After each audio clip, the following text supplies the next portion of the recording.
January 17, 1946. In a cold, recovering London, world leaders gathered for an event unlike any before it.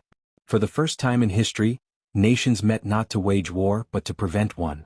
The world was exhausted. After 6 years of global conflict and tens of millions dead, leaders knew that peace could no longer rely on broken promises or temporary treaties. In 1945, the United Nations was born with one mission: to ensure that humanity would never again experience another world war. And at the heart of this new organization stood the UN Security Council, the body responsible for maintaining global peace and security.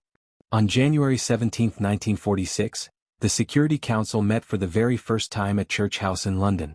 Representing 11 nations, the delegates carried the hopes of a world desperate for stability.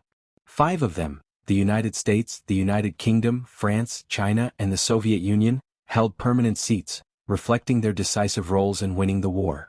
The meeting began with discussions on disarmament, international security, and the procedures that would shape the new global order.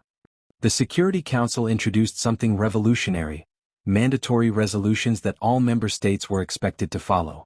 For the first time, nations agreed to collective action, diplomatic, economic, or military, to keep peace. This meeting laid the foundation for peacekeeping missions, ceasefire negotiations, sanctions, and international cooperation that would define the second half of the 20th century. Today, the Security Council remains one of the most influential bodies in the world. Its decisions shape conflicts, diplomacy, and global policy.